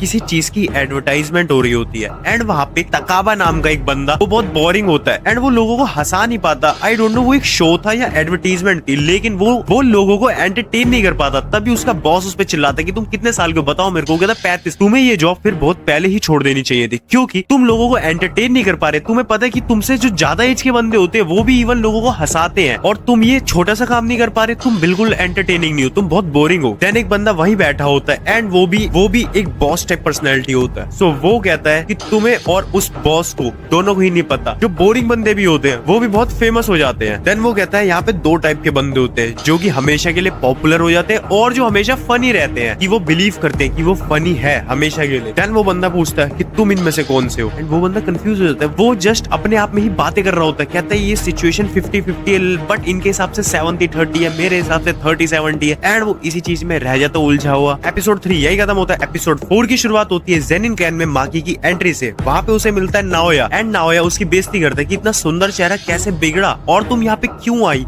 और कैसे आई, सो अब तुम आगे क्या करने वाली हो। देन माकी बोलती है अच्छा तो तुम औरतों की शक्ल देख के उनको जज करते हो, मेरे को तो लगा तुम सिर्फ उनकी जी के पीछे भागते हो। देन नाओया बोलता है कि मैंने तुमसे पूछा कि तुम आगे क्या करने वाली हो, ना कि मैंने तुमसे बकवास बोलने को बोला। और क्या तुम अभी भी उस काबिल हो कि तुम जुजुत्सु यूज कर सको जबकि तुम्हारा पूरा चेहरा बिगड़ चुका है। और क्या तुम्हें याद है कि मैं तुम्हें कैसे बुली किया करता था, सो क्या दोबारा मैं वही सब चीजें करूँ तुम्हारे साथ। सो बताओ मुझे तुम आगे क्या करने वाली हो, कि तुम ओकोत्सु और फुशिगुरो के पीछे पीछे चलोगी। देन माकी वहाँ से बिना कुछ बोले चली जाती है एंड माकी की माँ वो बोलती है कि क्या तुम्हें पता नहीं आर्मरी की तरफ जाना मना है, उन पे सिर्फ जेनिन क्लैन के वारिस का हक है। देन माकी बोलती है यस एब्सोल्युटली जेनिन क्लैन के वारिस का हक है एंड उन्होंने मेरे को बोला है कि कोई प्रॉब्लम नहीं है, तुम वहाँ से कर्स टूल्स ले सकती हो। देन सीन शिफ्ट होता है माकी एंड मैगमी की कन्वर्सेशन पे। मैगमी बोलता है कि क्या मैं क्लैन हेड जेनिन क्लैन का। तब माकी बोलती है हाँ तुम अकॉर्डिंग टू नाओबितो's विल तुम ही अगले वारिस हो जेनिन क्लैन के, यानी कि तुम अगले क्लैन हेड हो, क्योंकि नाओबितो की विल में यही लिखा था। नाओबितो के जाने के बाद जो भी उनकी जायदाद और शापित शक्ति है उन सब पे तुम्हारा हक होगा। देन मैगमी बोलता है ये सब बकवास है, मेरे को मत बताओ। लेकिन माकी उसे बिलीव करवाती है उस बात पे कि हाँ यही हुआ था, विल में यही लिखा था नाओबितो की कि तुम ही अगले वारिस हो। देन मैगमी बोलता है ठीक है मैं फिर ये सब तुम पे छोड़ता हूँ, जाओ तुम ले आओ टूल्स। ओके, क्योंकि मैगमी फुशिगुरो को एक्चुअली अपनी क्लैन हेड बनने से कुछ लेना देना नहीं होता, वो इवन एक्साइटेड भी नहीं होता, क्योंकि जेनिन क्लैन में खून से ज्यादा कर्स टेक्निक्स को प्रायोरिटी दी जाती है, यानी कि जिसपे ज्यादा अच्छी कर्स टेक्निक्स वही अगला क्लैन हेड। बट वो साइलेंटली एक्सेप्ट कर लेता है कि हाँ ठीक है मैं बन जाता हूँ, इट्स ओके, बट मैं सारी चीजें तुम पे छोड़ता हूँ, तुम लेके आओ। एंड देन दोबारा सीन शिफ्ट होता है माकी का जेनिन क्लैन के अंदर, जहाँ पे उसकी मदर उसे तेज की चिल्ला के बोलती है वापिस आ जाओ एंड उसे बोलती है कि कम से कम मेरे को एक बार तो अपनी जिंदगी में प्राउड फील करवाओ कि तुमको मैंने जन्म दिया है, तुम ऐसी क्यों हो शुरुआत से। देन सीन शिफ्ट होता है जिनिची एंड नाओया की कन्वर्सेशन के बीच। नाओया जहाँ पे जिनिची को बोलता है कि तुम ये सब करने वाले थे तो तुम्हें मेरे को पहले बताना चाहिए था ना। देन जिनिची बोलता है कि तुम थोड़ा रुक जाओ, तुम बहुत बहुत जल्दी आगे भाग रहे हो, बट मेगमी फुशिगुरो तुमसे बेटर है। देन नाओया बोलता है क्या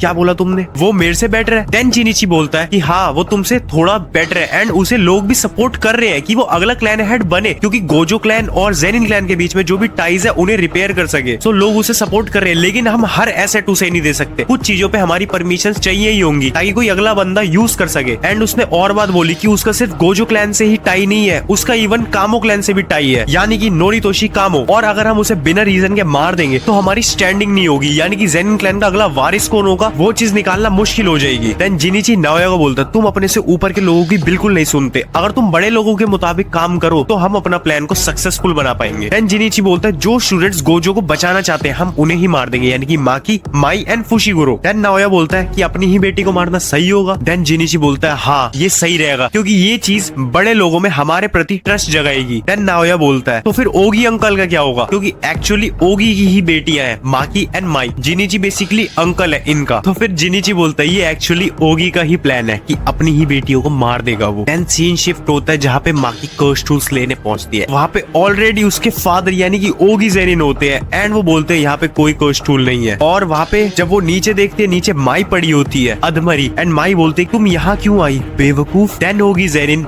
माकी को बोलता है क्या तुम्हें पता है मेरे को पिछला क्लैन हेड क्यों नहीं बनाया गया और मेरे भाई यानी नाओबितो को क्यों बनाया गया। देन माकी एक सैवेज रिप्लाई देती है एंड बोलती है क्योंकि तुम एक बेवकूफ हो जो कि बच्चों को मार सकता है बस। देन उसी टाइम इन दोनों की लड़ाई हो जाती है माकी एंड ओगी की, एंड ओगी माकी को मार देता है और माकी का खून बहने लग जाता है और वो गिर जाती है। देन वो दोबारा पूछता है कि पता है तुम्हें क्यों नहीं बनाया गया मेरे को। देन माकी बोलती है क्यों, वो बोलता है तुम दोनों, उसका रीजन तुम दोनों हो, क्योंकि तुम्हारे पे शक्तियां ही नहीं है और माई वो कमजोर है। देन ओगी जेनिन अपनी दोनों बेटियों को घसीटता हुआ लेके जा रहा होता है, एंड वो उन्हें बोलता है कि तुम्हें पता है मैं अपने भाई से हर चीज में आगे था, हर चीज में, इवन मैं उससे कर्स टेक्निक्स में भी आगे था, मेरी कर्स टेक्निक्स बेहतर थी और तुमने क्या गलती करी, मेरी तलवार टूट गई तो इसका मतलब तुम मेरे क्लोज आ जाओगी, बट फिर भी ओगी जेनिन ने माकी जेनिन को मार दिया। सो उसने अपनी यही बात दोहराई कि मेरी तलवार टूट गई एंड तुमने यही बेवकूफी करी कि तुम मेरे पास आ गई, मैं कोई तलवारबाज नहीं हूँ, मैं एक सॉर्सरर हूँ, एंड मैं अपने भाई से सिर्फ एक चीज में पीछे रह गया, एंड द रीजन इज वो हो तुम दोनों, कि मैं अपने बच्चों को बेहतर नहीं बना पाया, एंड तुम दोनों मेरे नाम पे कलंक हो। देन उसके बाद वो उन दोनों को सीढ़ियों से नीचे फेंक देता है एंड बताते ही वो कमरा है जहाँ पे ट्रेनिंग और पनिशमेंट दी जाती थी, एंड इधर मैंने बहुत सारी कर्स स्पिरिट्स छोड़ी हुई है जो कि थोड़ी देर में आ जाएंगी एंड तुम दोनों को मार देंगी। एंड वो आखिरी में उन्हें अलविदा कहके चला जाता है। देन माकी की आंख खुलती है एक बीच पे, एंड वहाँ पे माई बैठी होती है। माई बोलती है कि मैंने अपनी कर्स टेक्निक से तुम्हें ठीक कर दिया है एंड ये इतनी भी कॉम्प्लिकेटेड नहीं है। देन माकी बोलती है तुमने क्या किया, वो कहती है, माई कहती है कि मैंने बताया ना कि किसी चीज को पाने के लिए कोई चीज खोनी पड़ेगी, सो मैं मरने जा रही हूँ, मैं अपनी एग्जिस्टेंस ही खत्म करने जा रही हूँ। एंड माई ने कंस्ट्रक्शन टेक्निक को यूज करा एंड उसका रिजल्ट क्या निकला, जो शेयर्ड एग्जिस्टेंस थी वो टूट गई, माकी की हेवनली रिस्ट्रिक्शंस कंप्लीट हो गई। हेवनली रिस्ट्रिक्शंस मतलब यानी कि माकी पे जीरो कर्स एनर्जी थी और माकी की बॉडी फुल तोजी लेवल बन गई। उसकी कंस्ट्रक्शन टेक्निक ने एक स्पेशल स्वॉर्ड बना दी, एक कर्स टूल जो कि माई उसे एज अ गिफ्ट दे गई थी। एंड माई आखिरी में यही बात बोल के जाती है कि सबको खत्म कर देना और तुम ढीठ हो तो अपने रास्ते पे अड़ी रहना, जो तुम्हें करना है वो करना, जो कि तुम करेंगे में सबको बचाने जा रही हो, सो वो चीज हासिल करके रहना। एंड आखिर में माई चली जाती है। देन माँ की अपनी रियलिटी में वापसी आती है एंड वो रोते हुए माई को बोल रही होती है कि माई उठो, एंड उसके हाथ में वही कर्स टूल होता है स्वॉर्ड, लेकिन वो फिर भी रो रही होती है माई के लिए क्योंकि माई उसे छोड़ के चली गई एंड अपनी सारी की सारी कर्स एनर्जी वो माकी में ट्रांसफर कर गई। देन माकी एंड माई के आसपास कर्स स्पिरिट्स आ जाती हैं, लेकिन माकी उन सबको खत्म कर देती है। एंड सीन शिफ्ट ओगी पे होता है, ओगी वापसी जा ही रहा होता है एंड वो एक अजीब सी एनर्जी महसूस करता है कि उसकी सारी की सारी कर्स स्पिरिट्स खत्म हो चुकी है। देन वो वापसी पलट के देखता है, वो बोलता है ठीक है तो फिर एक और बार तुम मेरे हाथ से मरना चाहती हो,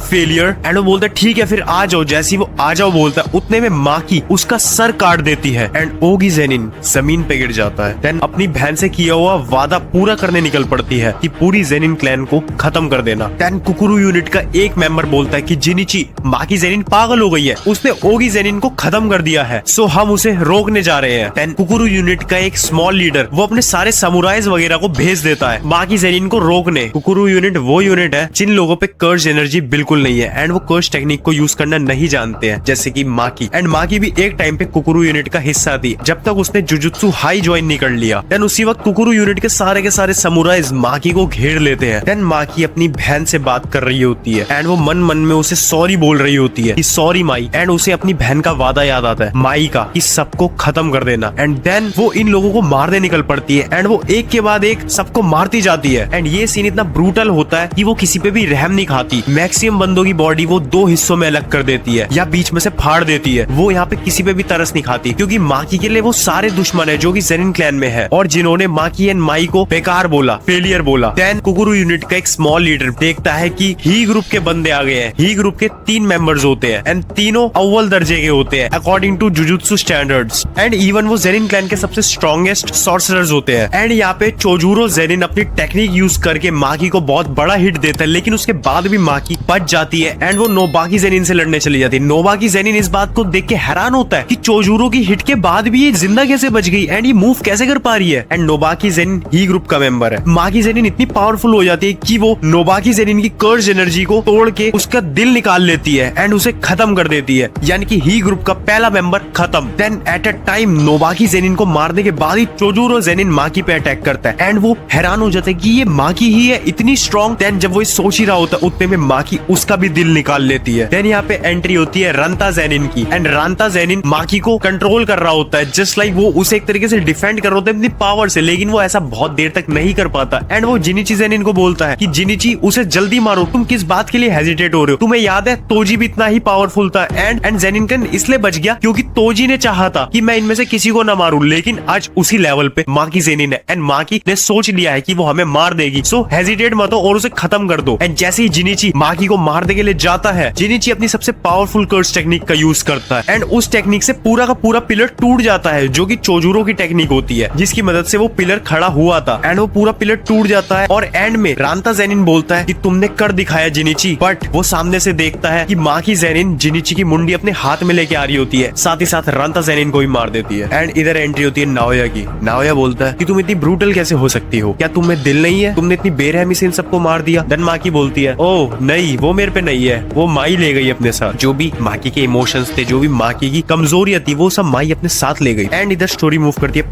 पास्ट में नाओया की स्टोरी होती है। यहाँ पे एक छोटी स्टोरी जहाँ पे नाओया अपने फादर के पीछे भाग रहा होता है एंड वो देखता है ज़ेनिन क्लैन का एक ऐसा मेंबर जिसपे 0 कर्ज एनर्जी है, हाँ यानी कि तोजी। एंड वो उसे देख के एकदम अपने होश खो बैठता है। नाओया क्लियरली नहीं बोलता बट कहीं ना कहीं उसकी इंस्पिरेशन तोजी ही है। वो उसके फेस को देख के, वो उसके स्टाइल को देख के एकदम उसका फैन हो जाता है उस वक्त। एंड देन वापिस आ जाते हैं प्रेजेंट में। यहाँ पे लड़ाई हो रही होती है माकी एंड नाओया की, दोनों बहुत स्पीड में लड़ रहे होते हैं एंड यहाँ पे माकी एंड नाओया लड़ ही रहे होते हैं। नाओया माकी को बहुत तेज पंच मारता है एंड वो बहुत पीछे जाती है। नाओया बोलता है कि तुम्हें पता है ये कमजोर की गलती क्या होती है, कि वो अपनी स्ट्रेंथ को नहीं जान पाता और इसी वजह से सबने तोजी को अंडर एस्टिमेट करा। लेकिन गोजो सतोरू को उसके बारे में अच्छे से पता था एंड वो अच्छे से समझे तोजी को। बट तुम उस साइड नहीं हो, उस साइड मैं हूँ, यानी कि तोजी की साइड। तुम अपने आप को तोजी समझने की गलती मत करना। एंड जब माकी बहुत पीछे जाके गिर जाती है एंड वो खड़ी हो रखी होती है, वो अपने आप को कंट्रोल करती है और यहाँ पे नाओया ज़ेनिन अपनी 24 फ्रेम्स पर सेकंड वाली टेक्निक को यूज करता है, यानी कि प्रोजेक्शन सॉर्सरी। एंड यहाँ पे वो किसी भी चीज को अपने पाम से टच कर दे, उस बंदे पर सेम 24 फ्रेम्स रूल फोर्स हो जाता है। देन टारगेट को अपनी अगले 1 सेकंड की मूवमेंट 24 फ्रेम्स में सोचनी पड़ती है। अगर फ्रेम सीक्वेंस तोड़ दिया, वो इंसान 1 सेकंड के लिए फ्रीज हो जाता है, जो कि माकी पे हुआ। लेकिन माकी ने नहीं तोड़ा, माकी यहाँ पे उसकी मूवमेंट समझ गई, उसके 24 फ्रेम्स पर सेकंड वाली टेक्निक को समझ गई। एंड जैसे ही नाओया क्लोज आया, माकी ने इतनी जोर की उसे पंच मारा कि उसका मुंह टूट गया एंड उसकी इवन पूरी जॉ लाइन, पूरा स्कल ब्रेक कर दिया। देन माकी ज़ेनिन क्लैन में वापसी जाती है, यानी कि घर में। एंड वहां पे वो अपनी मॉम को जाके ढूंढती है, अपनी मॉम को भी मार देती है। माकी वहां से चली जाती है, नाओया आता है अधमरा एंड वो घिसड़ता हुआ रेंगता हुआ जमीन पे आता है एंड माकी की मदर उसे मार देती है, क्योंकि माकी की माँ भी अधमरी होती है। माकी एक्चुअली से पूरा फिनिश करके नहीं गई होती, सो माकी की माँ चाकू से नाओया को खत्म कर देती है और खुद भी मर जाती है एंड अपनी पास्ट की बातें याद करने लगती है कि जब माकी एंड माई अपनी माँ के साथ बचपन में खेल रहे होते हैं। देन यहाँ से माकी अपने कंधे पे माई को लेके जा ही रही होती है ज़ेनिन क्लैन से। देन उतने में मोमो निशिमिया आती है एंड वो बहुत रोती है कि मैं तभी माई को छोड़ के नहीं जा रही थी। एंड माकी बोलती है अब मैं बाकी सब तुम पे छोड़ती हूँ। एंड माई को वो मोमो निशिमिया के पास छोड़ के चली जाती है एंड मोमो माकी से पूछती है कि अब तुम आगे क्या करोगी। एंड माकी वहां से निकल जाती है एंड माकी ने पूरे ज़ेनिन क्लैन को खत्म कर दिया, जिसमें से ही ग्रुप के 6 मेंबर्स थे एंड शो ग्रुप के 9 मेंबर्स थे एंड 21 मेंबर्स थे कुकुरु यूनिट के, इन सबको माकी ने खत्म कर दिया था। जेजेके सीजन 3 एपिसोड 5 आ चुका है एंड एपिसोड 5 की शुरुआत होती है मासामिची यागा एंड प्रिंसिपल गाकुगंजी के बीच में। इन दोनों की कन्वर्सेशन बेसिकली आर्टिफिशियल कर्स्ड कॉर्प्सेस के ऊपर होती है। आर्टिफिशियल कर्स्ड कॉर्प्सेस जैसे कि पांडा, जो कि इंडिपेंडेंट थिंकिंग वाले होते हैं, जिन पे मल्टीपल कोर्स होती है and self sustaining cursed energy होती है एंड इवन इनमें इमोशनल ग्रोथ पॉसिबल है। सो हायर अप्स को यहाँ पे डर लग गया कि अगर यागा चाहे तो ऐसे 1000 बना सकता है, यानी कि इंडिपेंडेंट कर्स्ड पपेट आर्मी। लेकिन उन्होंने इसी चीज का ध्यान में रखते हुए गाकुगंजी को ऑर्डर दिए कि यागा से सीक्रेट निकलवाओ, कैसे बनते हैं उस चीज का फॉर्मूला बताओ। जब गाकुगंजी ने पूछा कि तुम्हें पता है कि वो कैसे बनते हैं या फिर ये तुम्हारा एक तुक्का था, एंड यागा ने यहाँ पे मना कर दिया। वो जानता था अगर ये सीक्रेट गलत हाथों में पड़ गया तो मास प्रोडक्शन होगा एंड इस फॉर्मूले का मिसयूज। सीन शिफ्ट होता है मासामिची यागा एंड कासुकाबे के बीच में, जहाँ पे कासुकाबे अपनी सिस्टर को लेके आता है व्हील चेयर पे और मासामिची यागा एक पपेट को लेके आया होता है, टकेरू। यहाँ पे यागा कासुकाबे से पूछता है कि तुम इस बात के लिए श्योर हो कि ये तुम्हारा नेफ्यू नहीं है, जस्ट ये उसकी तरह दिखता है। एंड कासुकाबे बोलता है हाँ मैं श्योर हूँ, मेरे को चलेगा क्योंकि मेरी बहन इसके बिना जी नहीं सकती। टकेरू में इसको अपना बेटा दिखता है एंड उसकी जीने की उम्मीद जागती है। और टकेरू मासामिची यागा से पूछता है कि मासामिची क्या वो मेरी मॉम है? मासामिची हाँ करते हैं और टकेरू यागा के पीछे से हटके अपनी मॉम के सामने आता है एंड कासुकाबे की बहन वो चेयर पे से गिर के रगड़ रगड़ के अपने बेटे के पास जाती है एंड उसको हक कर लेती है। देन मासामिची यागा कासुकाबे के पास आते हैं एंड कासुकाबे यहाँ पे बोलता है कि ये जो आर्टिफिशियल पपेट्री है, यानी कि आर्टिफिशियल कर्स्ड कॉर्प्सेस जैसे कि पांडा एंड टकेरू, इन आर्टिफिशियल कर्स्ड कॉर्प्सेस को हम लोग पब्लिकली नहीं दिखा सकते। सो इस वजह से टकेरू अपनी मॉम के पास नहीं रह सकता। एंड यहाँ पे मासामिची यागा इस चीज के लिए सॉरी बोलता है और कासुकाबे उसे थैंक यू बोलता है। थैंक यू इसलिए बोलता है क्योंकि कासुकाबे की बहन को उसने ऐसा एहसास दिलाया कि उसका बेटा उसके पास आ गया थ्रू टकेरू। देन यहाँ पे मासामिची यागा कहीं जा रहे होते हैं एंड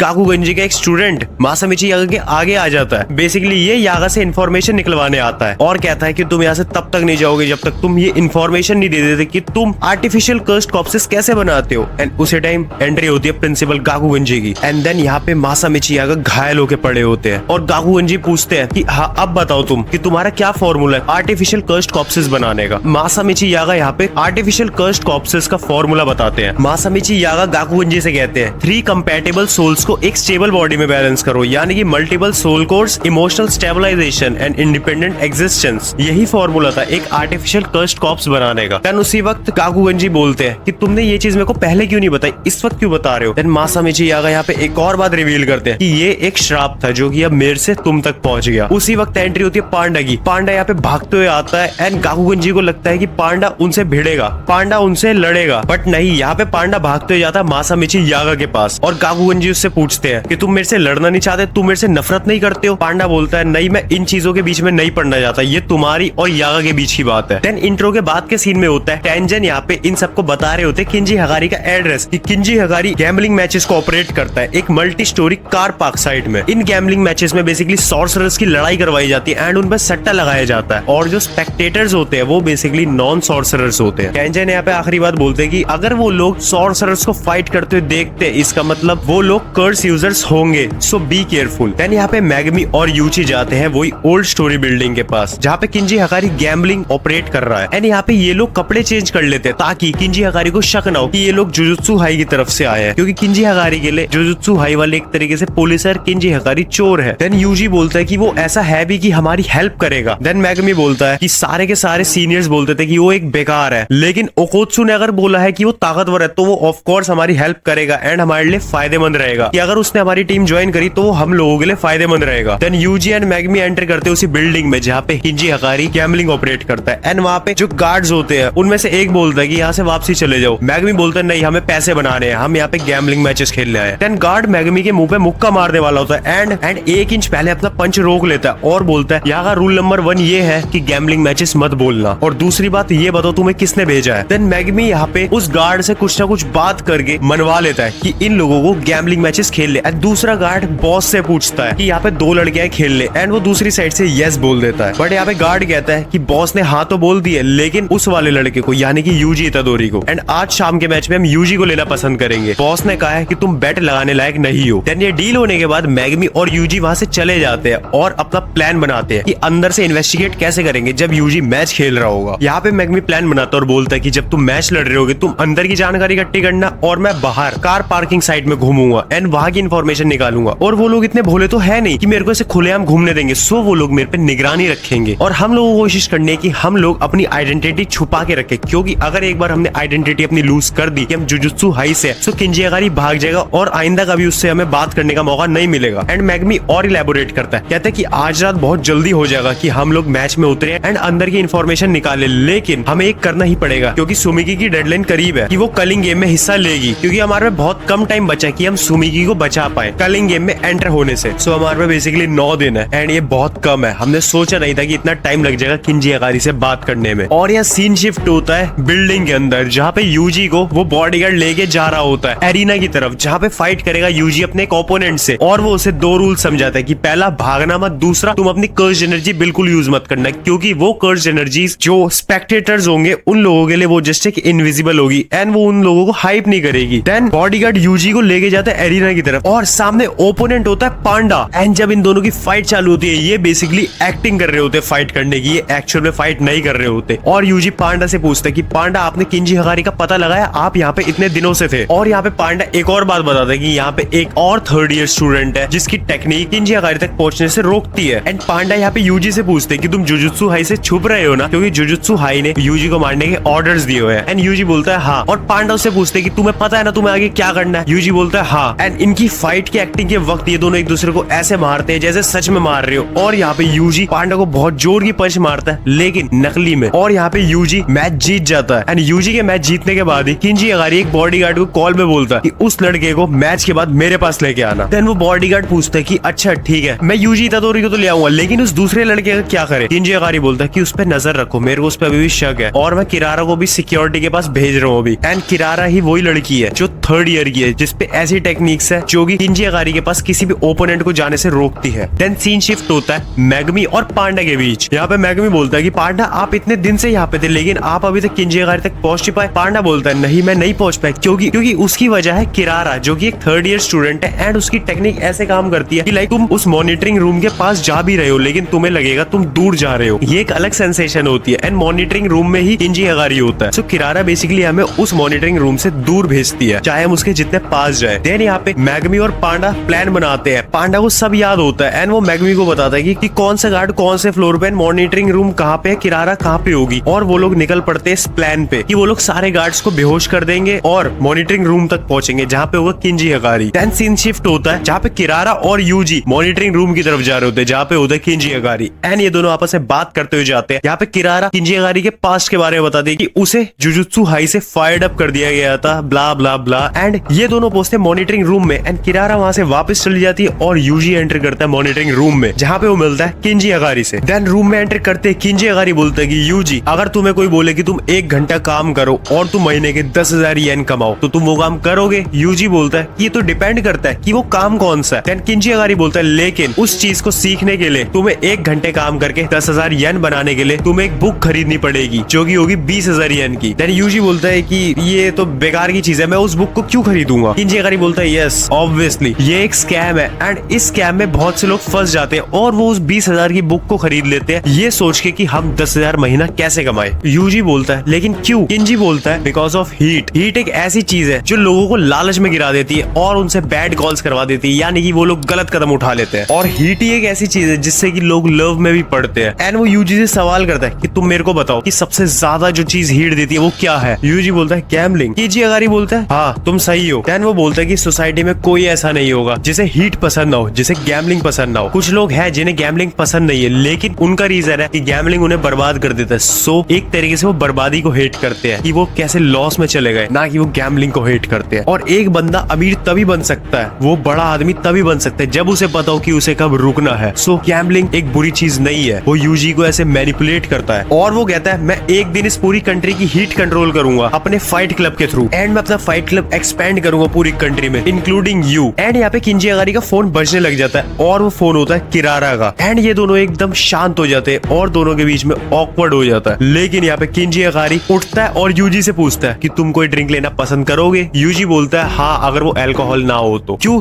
तुमसे संभलती नहीं। यूजी कहता है नहीं मैं अभी अंडर एज हूँ। किंजी अगारी यूजी को कोला पिलाता है और किंजी अगारी सोफे पे बैठ के यूजी से बोलता है कि तुम्हें पता है गोजो से भी नहीं संभलती थी। यूजी बोलता है गोजो कौन। किंजी अगारी बोलता है कैसे सॉर्सरर हो यार तुम कि तुम गोजो सातोरू को नहीं जानते। तुम ऐसा क्यों प्रिटेंड कर रहे हो कि तुम एक सॉर्सरर नहीं हो। सच बताओ तुम एक जुजुत्सु हाई के के एजेंट हो ना, और यहाँ पे किंजी यागारी यूजी पे गिलास फेंक के मारता है एंड इन दोनों की फाइट चालू हो जाती है। लेकिन यूजी यहाँ पे किंजी यागारी को रोकने की कोशिश करता है, उसे ठंडा करने की कोशिश करता है, उसे बोलता है कि रुको, तुम्हें मेरी बात सुननी होगी, लेकिन किंजी यागारी बोलता है नहीं। एंड यहाँ पे एपिसोड 5 खत्म हो जाता है। एपिसोड 6 की शुरुआत होती है मैगमी और पांडा के प्लान से, जिस प्लान पे काम कर रहे थे कि ये लोग सारे के सारे गार्ड्स को बेहोश कर देंगे या मार देंगे ताकि ये लोग किंजी यागारी तक पहुंच पाए, उसको अपनी टीम में बुला पाए। यहाँ पे मैगमी सारे के सारे गार्ड्स को खत्म कर देता है, उन्हें बेहोश कर देता है, और पांडा भी सेम सारे के सारे गार्ड्स को मारता है। पांडा पहुंचता है टेरिस पे जहाँ पे खड़ा होता है मैगमी, और ये दोनों आपस में बात कर रहे होते हैं कि यहाँ पे कोई प्रॉब्लम तो नहीं होगी। पांडा कहता है मेरे को सब याद है, सारे कैमरे ऑफ है, हम पकड़ में नहीं आएंगे। और तभी ये टेरिस से नीचे देखते किरारा घूम रही होती है, और किरारा इन दोनों को देखती है। मेनली वो पांडा को देख के हैरान होती है कि पांडा इस लड़के के साथ है जो कि यूजी के साथ आया था, सो शायद ये लड़का एक स्पाई है जुजुत्सु हाई का, एंड इसका मतलब किंजी डेंजर में है। और तभी वो किंजी यागारी को कॉल कर देती है, और दूसरी साइड यूजी खतरे में आ जाता है जैसे किंजी यागारी का फोन बजने लग जाता है। और इस साइड मैगमी और पांडा लड़ रहे होते किरारा से। मैगमी अपनी डिवाइन डॉग्स वाली टेक्निक को यूज करता है किरारा पे, लेकिन उसके डिवाइन डॉग्स किरारा तक पहुंच नहीं पाते क्योंकि किरारा की टेक्निक ही ऐसी है। और फुशिगुरो समझ जाता है कि पांडा ने सही कहा था, और उसी टाइम पांडा किरारा के पीछे भागता है और बोलता है कि हम तुम्हारे एनिमीज नहीं है, रुको जरा हमारी बात सुनो। वो उसे पूरी कोशिश करता है रोकने की ताकि वो मॉनिटरिंग रूम तक ना पहुंच पाए। और किरारा यहाँ पे बोलती है कि नहीं, मैं तुमसे बहुत ज्यादा डिसअपॉइंटेड हूँ, जो तुमने हमें धोखा दिया है, सो मैं नहीं रुकूंगी। एंड तभी फुशिगुरो के डिवाइन डॉग्स किरारा के सामने आ जाते हैं, एंड ये लोग जस्ट मॉनिटरिंग रूम के आगे खड़े होते हैं, और किरारा के पास इनमें से कोई भी नहीं जा सकता क्योंकि उसकी टेक्निक ही ऐसी है। और तभी सीन शिफ्ट होता है यूजी एंड हकारी पे। वहां पे यूजी और किंजी यागारी लड़ रहे होते हैं, और यूजी उसे बोलता है तुम्हें मेरी बात सुननी होगी। किंजी यागारी बोलता है नहीं। इंट्रो के बाद के सीन में मैगमी, पांडा और किरारा लड़ रहे होते हैं। यहाँ पे मैगमी किरारा को समझाता है हम लोग जुजुत्सु हाई की तरफ से नहीं है, हमें नहीं पता तुम्हारा और सीनियर्स का क्या कॉन्फ्लिक्ट हुआ, इस वजह से तुम्हारी लड़ाई हुई और तुम्हें निकाल दिया गया, तो इसमें हमारा कोई रोल नहीं है। यहाँ पे फिर पांडा बोलता है कि इनकी शायद कंजर्वेटिव्स के साथ लड़ाई होगी। कंजर्वेटिव्स वो लोग हैं जो पुरानी सोच के होते हैं, पुराना माइंडसेट रखते हैं एंड पुरानी टेक्निक्स में बिलीव करते हैं। और वो एग्जांपल देता है कुगीसाकी का, कुगीसाकी एक बेस्ट एग्जांपल है कंजर्वेटिव आइडियोलॉजी की। एंड पांडा यहाँ पे पुराने ट्रेंड्स की बात करता है जो ओल्ड कर्ज वीडियोस है, और ये सब टाइम के साथ चेंज होती गई एंड न्यू टेक मिला जुजुत्सु हाई को, न्यू टेक्निक्स मिली, सो इसी वजह से कंजर्वेटिव्स चिढ़ गए। बट यहाँ पे किरारा बोलते हैं कि लेकिन हकारी की टेक्निक तो बेसिक है, टेक्स्ट बुक केस है। और किरारा यहाँ पे बोलती है कि तुम हमारी हेल्प क्यों मांगने आए हो, तुम्हारे पे गोजो सातोरू भी तो है। मैगमी बताता है कि यस, गोजो सातोरू सील्ड है, वहीं पे टोक्यो में उसे प्रिजन रियलम में सील कर लिया गया था, इसी वजह से हम लोगों को तुम्हारी हेल्प चाहिए। एंड यहाँ पे मैगमी अपनी रैबिट एस्केप टेक्निक को यूज करता है किरारा के ऊपर, लेकिन किरारा उससे ज्यादा पावरफुल होती है एंड वो अपनी टेक्निक से मैगमी की टेक्निक को खराब कर देती है और वहां से एस्केप कर जाती है। लेकिन वहीं पे मैगमी हैरान हो जाता है कि इतनी पावरफुल टेक्निक को इसने इतनी इजीली कैसे खराब कर दिया। वो पांडा के पास भागते हुए जाता है और उससे पूछता है, और पांडा को बोलता है कि तुम्हारी बॉडी पे कहीं स्टार का निशान है क्या। और पांडा की बॉडी पे एक स्टार का निशान होता है एंड उस स्टार के ऊपर लिखा होता है IMAI। या मैगमी फुशिगुरो ने ऑब्जर्व किया कि सेम स्टार वाले ऑब्जेक्ट्स एक दूसरे के पास आ सकते हैं, डिफरेंट स्टार ऑर्डर वाले रिपेल हो रहे हैं, ये डिस्टेंस का नहीं पैटर्न का इशू है। और तभी मैगमी पांडा को बोलता है कि पांडा सेनपाई, मैं समझ गया, ये कॉन्स्टलेशंस का यूज कर रही है एंड इस टेक्निक का नाम है साउदर्न क्रॉस। और यहाँ पे किरारा हैरान हो जाती है कि इसको मेरी टेक्निक के बारे में पता कैसे चल गया, ये इतना इंटेलिजेंट है। वो ऐसे बिहेव करती है कि जैसे कि वो कोई और टेक्निक का यूज कर रही हो, और वो उन्हें जस्ट भ्रम में डालने की कोशिश करती है। वो कहती है कि अगर मैगमी ने मेरी पूरी टेक्निक समझ ली तो ये मॉनिटरिंग रूम के अंदर चला जाएगा, सो मेरे को इसे यही रोकना होगा। देन उसी वक्त पांडा और मैगमी एक दूसरे से बात कर रहे होते और ये लोग उसकी टेक्निक को क्रैक करते हैं, हम उस तक कैसे पहुंचे और मॉनिटरिंग रूम में कैसे जाए। यहाँ पे मैगमी को श्योर नहीं होता कि ये साउदर्न क्रॉस है या नहीं, तो वो पांडा से पूछता है कि इस टेक्निक में 4 स्टार्स ही होते हैं ना जो कि इसने हमें असाइन करे होंगे, एंड ये लोग उसकी टेक्निक को क्रैक करने में जुड़ जाते हैं। आखिरी में इन लोगों का कंक्लूजन ये होता है कि एटलीस्ट 4 स्टार्स होने चाहिए, लेकिन ये आगे जाके चेंज होके हो जाते हैं 5 स्टार्स इनके एजम्पशन के हिसाब से। और यहाँ पे मैगमी को अगर गेट तक पहुंचना है तो उसको हर ऑर्डर को मेंटेन रखना पड़ेगा, लाइक उसे ऑर्डर के हिसाब से चलना पड़ेगा, लाइक उसे पहले स्टार को टच करना पड़ेगा, देन दूसरा, देन तीसरा, देन चौथा एंड 5वां जो कि गेट है, और चौथा स्टार खुद किरारा है। इन लोगों को अगर गेट तक पहुंचना सो इन्हें ये ऑर्डर फॉलो करना होगा। देन उसी वक्त किरारा पांडा पे हमला कर देती है अपनी टेक्निक से, पांडा के साथ एक कार को चिपका देती है, कार उसके पीछे ही रहती है एंड पांडा कार के अंदर फंस जाता है। एंड पांडा कार को जितनी दूर फेंकना चाहे नहीं फेंक सकता, अगर वो फेंक भी देता है तो वो कार वापसी मैग्नेट की तरह उसी पे आगे लगेगी एंड दोनों क्लैश कर जाएंगे। लेकिन यहाँ पे मैगमी ने किरारा की टेक्निक को डिकोड कर दिया और उसने किरारा को पकड़ लिया। कैसे? मैगमी ने रैबिट एस्केप से कॉन्स्टलेशन पैटर्न टेस्ट करके मिमोसा अलाइनमेंट आइडेंटिफाई किया, फिर करेक्ट स्टार सीक्वेंस फॉलो करके डिवाइन डॉग्स को किरारा तक पहुंचने दिया, तब जाकर वो किरारा को टच कर पाया एंड फाइनली मैगमी किरारा को पकड़ लेता है एंड मैगमी उसको उसी की ट्रिक समझाता है कि मैंने तुम्हारा अटैक डॉज कैसे करा। एंड किरारा उसी चीज को देख के हैरान हो जाती है कि सच में तुम यार फर्स्ट ईयर के हो, तुम में इतना दिमाग आ गए। देन उसी के बाद भाई मैगमी फुशिगुरो यहाँ पे किरारा से माफी मांगता है और बोलता है कि तुम प्लीज हमारी बात सुन लो, हमें बहुत ज्यादा जरूरत है तुम लोगों की, हम मुसीबत में और हमारे पे टाइम भी कम है। किरारा यहाँ पे बोलती है ओके फाइन। उसी वक्त दीवार टूटती है एंड किंजी अकारी यूजी इतादोरी को फेंक के मारता है। यूजी बाहर आगे गिरता है और वो बोलता है कि मैगमी एंड पांडा सेनपाई प्लीज बीच में मत आना हम दोनों के। उसी टाइम किंजी अकारी अपने रूम से बाहर निकलता है एंड वो यूजी के फेस पे मुक्का मारता है, लेकिन यूजी उसे बिल्कुल डॉज नहीं करता। और यही बात देखे किंजी अकारी हैरान रह जाता है कि ये अपने आप को बचा क्यों नहीं रहा मेरे से। एंड दूसरी साइड यूजी सोच रहा होता है कि नहीं, मैं इसे डॉज नहीं करूंगा, इसके पंचेस को मैं बिल्कुल डॉज नहीं करूंगा, मैं इसे मारने दूंगा जब तक ये खुद नहीं टूट जाता है, खुद नहीं रुक जाता। और दूसरी साइड से किरारा आवाज देके बोलती है कि इन बच्चों को तुम्हारी हेल्प चाहिए हकारी, सो इन्हें मत मारो। और किंजी अकारी बोलता है हाँ मैं सुन रहा हूँ। एंड उसी वक्त वो एक और मुक्का मार देता है यूजी के फेस पे एंड यूजी पीछे आके संभलता है एंड वो खड़ा हुआ होता है। देन किंजी अकारी बोलता है तुम मेरे पास ही क्यों है। यूजी यहाँ पे बोलता है कि अपर क्लासमैन ने कहा कि तुम बहुत स्ट्रॉन्ग हो, इस वजह से हम तुम्हें अप्रोच कर रहे हैं। लेकिन यहाँ पे किंजी अकारी होते हैं गैम्बलिंग का शौकीन और वो कहता है ठीक है, अगर मेरे को तुम अपने साथ ले जाना चाहते हो तो मेरे को तुम अपनी हीट दिखाओ। फिर किंजी अकारी यूजी के पास आके उसका कॉलर पकड़ के बोलता है किसी और ने कह दिया और तुम मेरे पास आ गए, यागा क्या कर रहा है वहाँ पे, बच्चों को नशे करवा रहा है। देन यूजी यहाँ पे बोलता है कि मेरे में हीट नहीं है और यूजी यहाँ पे गिल्ट में बोलता है कि I am just a cock sorcerer. यानी कि कॉक सॉर्सरर का मतलब बेसिकली कि यूजी खुद को सिस्टम का एक छोटा सा हिस्सा मानता है जो कि अपनी सिर्फ एक ड्यूटी कर रहा है कर्स्ड कॉर्प्सेस को भगाने का, जहाँ पे भी शाब्द शक्तियां फैली हो उन सबको खत्म करने का। एंड किंजी अकारी यहाँ पे यूजी के इस आंसर से और गुस्सा हो जाता है और वो यूजी को एक और पंच मारता है फेस पे। एंड वो पंच इतना पावरफुल होता है कि किंजी अकारी को लगता है यूजी इतादोरी मर चुका है, क्योंकि गोजो ने कहा था किंजी अकारी कर्ज एनर्जी दूसरे लोगों से ज्यादा बेहतर है। लेकिन जैसे किंजी अकारी पीछे मुड़ता है और वो पांडा मैगमी किरारा को देख रहा होता है, उसी वक्त यूजी इतादोरी उसके पीछे आ जाता है। एंड जैसे किंजी अकारी पीछे मुड़ता है वो यूजी को देख के शॉक हो जाता है। वो कहता है मैंने इसे इतनी तेज पंच मारता फिर भी ये अभी भी खड़ा है मेरे आगे। देन यूजी इतादोरी दोबारा से कहता है आई एम अ कॉग। एंड कॉग का सिर्फ एक ही रोल होता है कि उनको एग्जॉर्सिज्म करना होता है, शापित शक्तियों को भगाना होता है। मैं यहाँ से जब तक नहीं जाऊंगा तब तक तुम हाँ नहीं बोल देते। और वो किंजी अकारी के पास आके बोलता है कि तुम बताओ तुम्हारा क्या रोल है। और किंजी अकारी उस वक्त हैरान रह जाता है कि इसका मतलब इस बंदे में भी हीट है और वो हीट कॉग की है। तब जाके किंजी अकारी समझता है कि इसमें कॉग की हीट है। एंड किंजी अकारी ये बात समझने के बाद उन तीनों को नीचे बुलाता है, किरारा, पांडा एंड मैगमी, और बोलता है ठीक है इट्स अ डील, मैं तुम्हारे साथ चलूंगा। एंड उसी वक्त कलिंग गेम का एक रोबोट इनके सर के ऊपर आता है एंड वो रिंग करता है कि कलिंग गेम के अंदर एक और रूल ऐड हुआ है, 9th रूल, जिस रूल में ये चीज है कि हम दूसरे प्लेयर की प्रोफाइल देख सकते हैं कि उसको कितने पॉइंट्स मिल चुके हैं, उसका क्या नाम है और उसकी अदर इन्फोज। देन सीन शिफ्ट होता है दूसरी साइड जहाँ पे एक प्लेयर बहुत सारे लोगों को मार चुका होता है एंड वो बहुत ज्यादा पॉइंट्स अर्न कर चुका होता है। इवन वो कहता है कि अब के लोग बहुत कमजोर है, 400 साल पहले अब से थोड़े बेटर लोग थे। एंड कलिंग गेम का रोबोट उसे बोलता है कि तुम्हारे 200 पॉइंट से ज्यादा हो गए, सो तुम्हें कोई रूल ऐड करना है क्या। तब वो प्लेयर बोलता है कि हाँ मेरे को ये रूल ऐड करना है कि सब प्लेयर की इन्फो सामने हो, सब प्लेयर की इन्फो पब्लिक हो, एंड वो कौन से कॉलोनी बैरियर्स में है, उनका नाम क्या है, उन्होंने कितने पॉइंट्स अर्न कर लिए, ये सब इन्फॉर्मेशन पब्लिक कर दो। वो ये रूल ऐड कर देता है और यहीं पे एपिसोड 6 खत्म हो जाता है। एपिसोड 7 में देखेंगे कि इन लोगों ने किंजी अकारी की हेल्प लेके आगे क्या करा और ये लोग कैसे गोजो सतोरू को फ्री करते हैं। अगर एक्सप्लेनेशन पसंद आई तो लाइक करो, चैनल को सब्सक्राइब करो एंड और कोई तुम्हारी फेवरेट एनिमे हो वो मेरे को कमेंट में लिख दो, मैं उसका भी एक्सप्लेनेशन डाल दूंगा। बाकी मिलते हैं नेक्स्ट वीडियो में, तब तक के लिए बाय बाय।